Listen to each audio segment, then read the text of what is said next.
Hi friends, welcome to ఆహా food.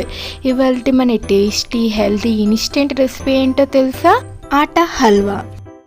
ఈ పండగలప్పుడు మనం చాలా బిజీగా ఉంటాం కదా, అలాంటప్పుడు ఏదైనా ఇన్స్టెంట్ స్వీట్ చేసుకుంటే బాగుండు అనుకుంటున్నారు కదా, అయితే ఈ రెసిపీ మీకు బాగా ఉపయోగపడుతుంది. ఈ స్వీట్ ఎలా చేసుకోవాలో చూసేద్దామా? ముందుగా దానికోసం 2 కప్పుల పంచదారని తీసుకోవాలి. ఇక్కడ పంచదార ప్లేస్లో మీరు బెల్లాన్ని కూడా తీసుకోవచ్చు. ఇక్కడ నేను పంచదారకి సరిపడేలా 1 గ్లాస్ వాటర్ని తీసుకుంటున్నాను. ఈ పంచదార అంతా బాగా కరిగి ఒక 2 మినిట్స్ మరిగితే సరిపోతుంది.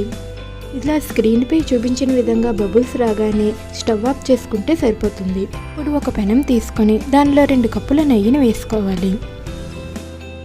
ఇలా 2 కప్పుల నెయ్యిని తీసుకున్న తర్వాత అదే కప్పుతో 2 కప్పులు గోధుమ పిండిని కూడా తీసుకోవాలి. ఈ గోధుమ పిండిని ముద్దలు లేకుండా బాగా కలుపుకొని బాగా ఫ్రై చేసుకోవాలి. ఇది ఇలా స్క్రీన్పై చూపించిన విధంగా గోల్డెన్ కలర్లోకి మారిన తర్వాత ముందుగా మరిగించి పెట్టుకున్న షుగర్ సిరప్ని వేసుకోవాలి. ఇలా షుగర్ సిరప్ వేసుకున్న 2 నిమిషాలకి స్క్రీన్పై చూపించిన విధంగా ఇలా దగ్గర పడుతుంది. ఇప్పుడు దీనిని పెనం నుంచి వేరయ్యి నెయ్యి పైకి తేలేంత వరకు ఇలా తిప్పుతూ ఉండాలి. ఇలా ఒక 2 నుంచి 3 నిమిషాల పాటు కలుపుతూ ఉండాలి. అలా 3 నిమిషాల తర్వాత హల్వా స్క్రీన్పై చూపించిన విధంగా ఇలా పెనం నుంచి సపరేట్ అవుతుంది. చూసారుగా ఈ ప్రాసెస్ అంతా ఎంత సింపుల్గా ఉందో.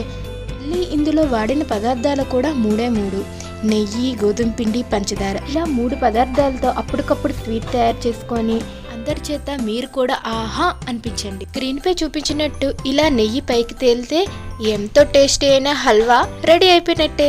ఇప్పుడు దీన్ని సర్వింగ్ బౌల్లో తీసుకొని డెకరేట్ చేసుకొని సర్వ్ చేసుకుంటే సరిపోతుంది. ఇలాంటి పండగలప్పుడు స్మూత్గా ఉండే, నోట్లో పెడితే కరిగిపోయేలాంటి హల్వాని తింటూ ఉంటే ఎవరైనా సరే ఆహా అనాల్సిందే. మరి ఈ రెసిపీ మీకు నచ్చితే ప్లీజ్ సబ్స్క్రైబ్ మై ఛానల్.